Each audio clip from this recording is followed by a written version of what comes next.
this is an iHeart podcast. Guaranteed human. Introducing the all-new Mazda CX-5, featuring more connection. Hey Google, where's the nearest Pilates class? Safety that has your back. More discovery on the scenic routes. More passion in the details. And more control in changing weather. The all-new Mazda CX-5. More to move every side of you. See it in 5 films at MazdaUSA.com/5sides. Google is a trademark of Google LLC. Sequences shortened and simulated. Hey, and welcome to the Short Stuff. I'm Josh, there's Chuck, and Dave's here in spirit, of course, and this is Short Stuff on dingoes. And I can bet you $1 trillion the next thing that Chuck is going to say. Could be one of two things. Nope, it's just the one. I met dingoes in Australia at that's a game not ranch. it. I just lost $1 trillion because of you. Were you going to say a dingo ate my baby? I was going to say that you were going to say that. No, I really was going to save that and talk very briefly about when we went on our tour of Australia. Okay. And my buddy Scotty met me over there, and we were able to take a couple of days and go to this. And we did a lot of stuff, but one day we went to this, I guess, a game ranch. I don't know what they call them over there, but you know, where you hold koala bears and all that stuff. Mm-hmm. And we got to have a dingo experience where we got into a dingo pen. Yeah, and fought them. Yeah, fought him to the death. It was cool, and it was like, did you see dingoes when you were over there? Did you meet any? No, I no, and it's weird, like because you did something like that too, right? Yeah, we saw. I don't think I saw dingoes. We went to one of those things. We hung out with kangaroos and hung out with koala and all that stuff, but I don't remember seeing a dingo. And I looked up dingoes, and I was like, that is not what I had in my head. And I realized I've been thinking hyenas this whole time. Yeah, they were. Because you want to, as a dog owner for my whole life, you wanted to be like, oh, it's just a dog. Yeah. But it's not just a dog. It was different. It had a different disposition. They walked a little different. Mm-hmm. It was, it's sort of like when you see a coyote and you're like, oh, no, that's not a dog. Yeah, it's a wild dog. Yeah, and a dingo actually in 2014 got its own designation as Canis familiaris. Okay. And this was all in my research to find out, like, is a dingo a dog? Really? And I think that they are descended from the same line. Yeah. But they have their own distinction now. Well, Canis familiaris is the dog. That's the domestic dog. Like Momo's a Canis familiaris, Lucy's a Canis familiaris. No. There was another one then. They came up with a new name altogether. Okay, so it is its own species then, because I saw somewhere that a host on I think it was called Animal Logic, did a YouTube video I watched on them, and she said that they may be their own species. So that's a new thing then, I think. 2014. I'm double checking now because I feel like a dope. It says dingo declared a separate species. Mm-hmm. I think I just got the name wrong. God, look at those cute little guys. I know they are cute. They look, you know what they look a lot like are Shiba Inus. Yep, they totally do. My friend Meredith has those, and they look a lot like those. Yeah, and which would make sense because they have definitely connected. I don't think definitively, but let's say that they definitely, and that somebody carried out a study. So they definitely carried out a study, but that they connected dingoes to Southeast Asian dogs. Mm-hmm. And Shiba Inu are definitely Asian, East Asian. So it's entirely possible that they are highly related. At the very least, they look a lot like Shiba Inus, and we can at least leave it at that. Right. And of course, they are still in Asia today as far as their distribution, but they really, you think of Australia when you think of a dingo. Yes. They've been around for thousands of years there. They are, I think, the largest mammal carnivore in Australia. And depending on where you find these guys in Australia, they might be different colored. What you usually think of is that sort of like the Shibas, those sort of ginger coats with the little white feet, white feet socks. Mm-hmm. But apparently they can be a little more golden yellow in the desert, I think. Yeah, and they can also be the ones that live along the edges of a forest are usually a darker brown or even almost black too. So, and they can live wherever. Apparently it's a source of water is the thing that really limits them because they'll eat just about anything. and they're opportunistic feeders. But depending on where they live, their coats will have developed a different color.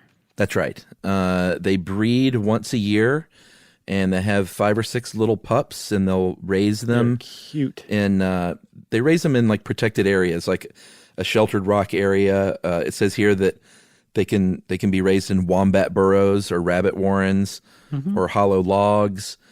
And I believe they wean at about 2 months, and they could either be left behind there. The mom and the dad both help raise, which is kind of cool.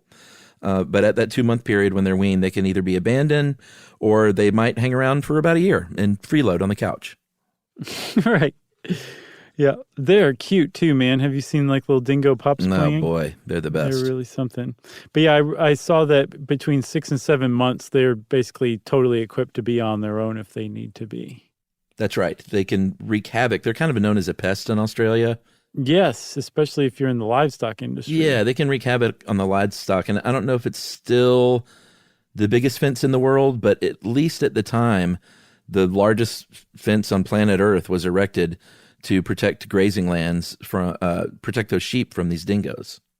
5,000 kilometers long. I bet it's still the biggest one.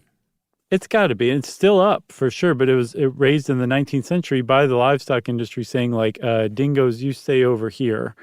And it worked so much so that they're finding that, dingoes are an apex predator. Like you said, they're the largest carnivore on the continent in Australia.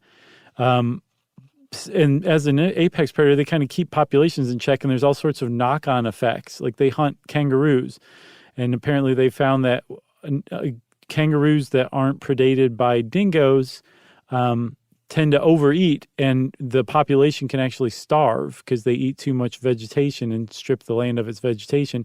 And dingoes actually help keep that in check. So there's supposedly, according to Animal Logic at least, a debate over whether to let dingoes back over the fence, but the livestock industry is like, nay. Not like a horse. Yes, and if you're wondering if those dingoes you're seeing are part dog in Australia, there's about a 30% chance that it has been doing the deed with a dog. Yeah. I think a third of southeastern Australia's dingoes are hybrids. Right. Okay, so Chuck, let's take a break, and then we'll come back and spit some more dingo facts after this. Think of all the stuff, there's so much stuff. Look at all the stuff you should know.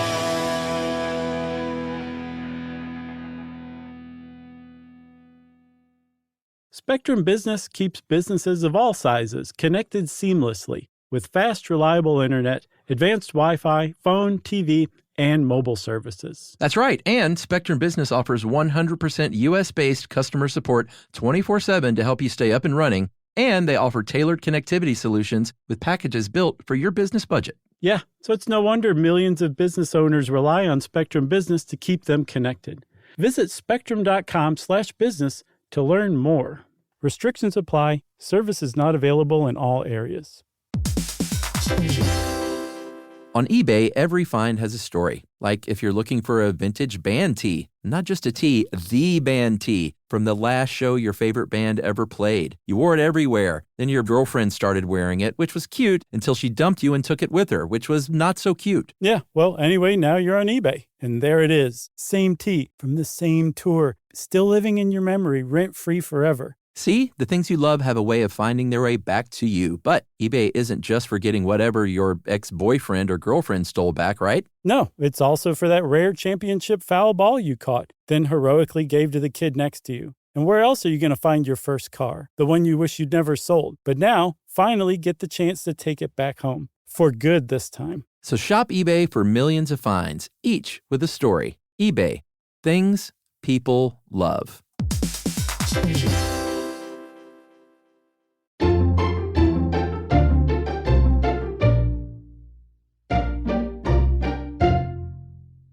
Okay, so we're back. I have one. Dingoes supposedly don't bark. They can howl. They communicate by howling. It's not like they just sit there quietly and just shrug. Like they bark. They don't bark is the thing, which is kind of interesting because Well, I don't know why it's interesting now that I think about it, but it seemed interesting at the time when I first heard it. Yeah, I think they can bark, but they tend not to. They tend to communicate with those little howly sounds. Right. So that was really, I think, the last great dingo fact leading up to the big finish, don't you think? Yeah, the big question, did a dingo eat that baby?